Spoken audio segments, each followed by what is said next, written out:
Deyirəm ki, bu son zamanlar bu itbazlıq var, yəni itbazlıq. İtbazlıq əməlli başlı kult formasını daşıyır. Yəni baxırsan görürsən ki, hələ bil əksər hissəsinin başı gedib bu itlərlə.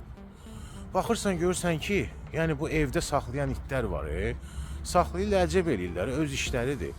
Amma bu itlə nə bilim eyni qabdan yemək yeyirlər. Baxırsan görürsən ki, yalaşırlar bu itlə. Xüsusən yəni bunu özdə eləyənlərin çoxsu qadınlardır. Baxırsan görürsən ki, uşaqla həmçinin uşaqla it oynayır. Nə bilim it uşağın sifətini yalayır, uşaq itin sifətini yalayır. Yəni ki, bilirsiniz o vaxtı köhnədən mənim yadımdadır ki, bizlərdə heç vaxt iti evdə saxlamazdılar. Yəni iti saxlayardılar həyətdə, kənddə, yəni bacada, həyətdə, bacada. Özür mən sizə bir söz deyim. Hətta bu İslami qaydası ilə, qanunu ilə də getsək, itə əl vurandan sonra insan gərək mütləq qusul alsın. Yəni bunu hələ belədən belə yəni buyurulmayıb da. Yəni bunun dalında nəsə duranlar var. İndi bu məsələnin ikinci məsələsinə keçək. Küçə itləri. Küçə itlərindən day danışılası deyil. Yəni şəhərdə belə bir yerlərdə çox da yəni bu o qədər də bilinmir. Yəni çünki bura mərkəzdir. Amma bir balaca qırağa gedəndə, nə bilim, xalqlar dostluğu, kənd Əhmədli, hələ Həzi Aslanov, hələ gedin bundan da biraz irəli getsək kəndlərdə, yəni gecə vaxtı mən sizə deyim də bu kəndlərdə, Meşdağ ətrafında, Lökbatan tərəfdə, nə bilim, haranədir hər yeri. Hara ki bura deyir də, mərkəzdə. Gedib əməlli başlı bayıra çıxmaq olmur itlərin əlindən. Çünki orada itlər artıq yəni başqa formaya keçiblər. İtlər sürülərə qoşulurlar, başa düşürsünüz? Yəni sürü də olan yerdə bu artıq o it deyil, yəni ki belə kimsəsiz, gücsüz xeyr.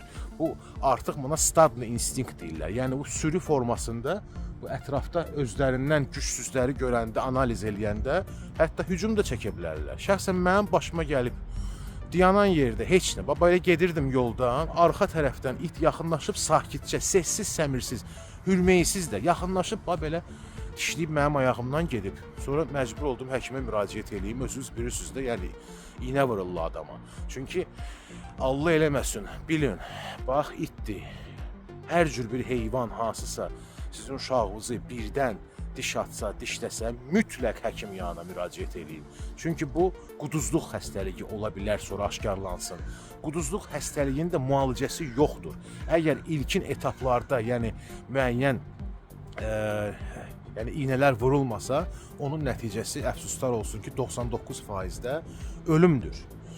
Bir də indi qaydaq yəni bu küçə itlərinin məsələsinə. Bax, bu şəhərdə çox saylı heyvansevərlər peyda olublar da. Yəni bu itlərə artıq dərəcədə əzizləyirlər, digərlərə insanlarla konfliktə gedirlər da, çıxartıb qoyublar o itləri dağ başına.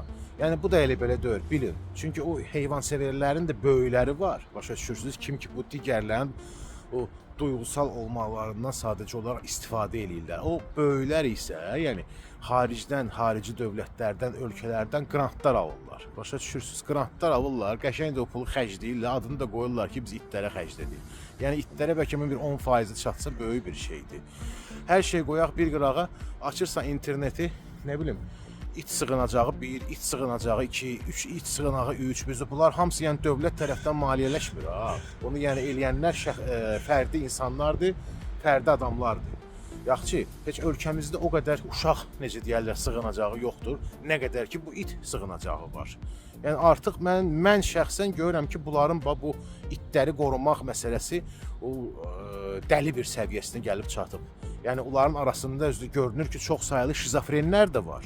Başa düşürsünüz? Şizofrenlər.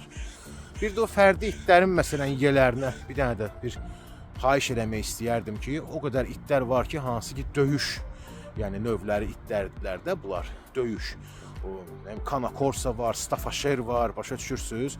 Baxırsan görürsən ki, o cür nə təhlükəli itləri, o xüsusi qurğu var, hansı ki itin ağzına taxılır, onsuz gezdirirlər küçələrdə. Yəni o cür itlərin bir dənə tutmağı 12 atmosfer təzyiq var. Başa düşürsünüz? Yəni ki, onlar 12 atmosfer təzyiq hətta timsahdan da çoxdur. Amma ki, halbuki rahat gezirlər, baxmayaraq ki, bu cəriməyə, yəni ki, məruz qalan bir hərəkətdir ya. Nə üçün bunu yəni cərimələyən yoxdur? Bu da mənim üçün çox daha belə bir maraqlı gəlir. Bu qədər qəlbdən qəlbə